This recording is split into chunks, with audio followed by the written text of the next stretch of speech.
Morning કયા sectors છે કયા સ્ટોક્સ છે જે બ્રોકરેજ હાઉસીસના રડાર પર આવ્યા છે?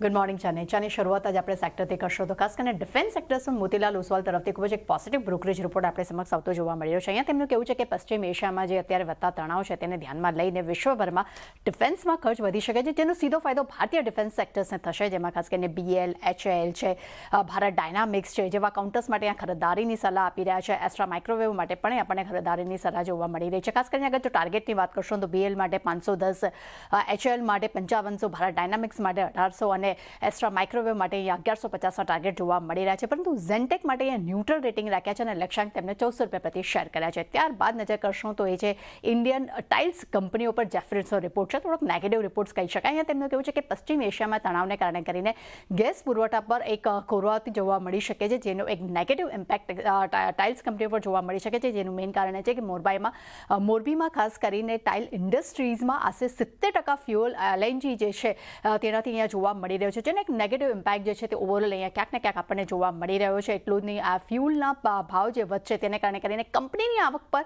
એક નેગેટિવ અસર જોવા મળી શકે છે. અને ખાસ કરીને કજારિયા સેરામિકને લઈને તેમનું એવું માનવું છે કે FY26માં લગભગ 1% વોલ્યુમ ગ્રોથની અસર જોવા મળી શકે છે.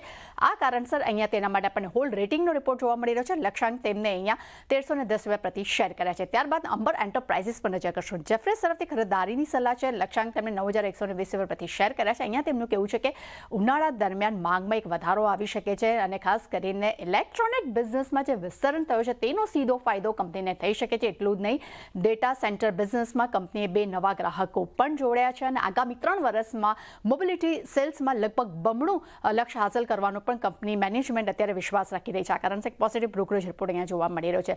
ત્યારબાદ ડિવિઝ લેબ પર નજર કરશો. જેફરીસ તરફથી ખરીદારીની સલાહ છે. લક્ષ્યાંક તેમને 8200 રૂપિયા પ્રતિ શેર કર્યા છે. અહીંયા તેમનું કહેવું છે કે કંપનીની મજબૂત પાઇપલાઇન અને ખાસ કરીને ઘણી જ મોટી ફાર્મા કંપનીઓ સાથેના તેમના સારા જે રિલેશન છે તેનો ફાયદો કંપનીને થશે અને FY26 થી 32 દરમિયાન લગભગ 15% આવક CAGR અને 20% EPSના અનુમાન તેઓ રાખી રહ્યા છે.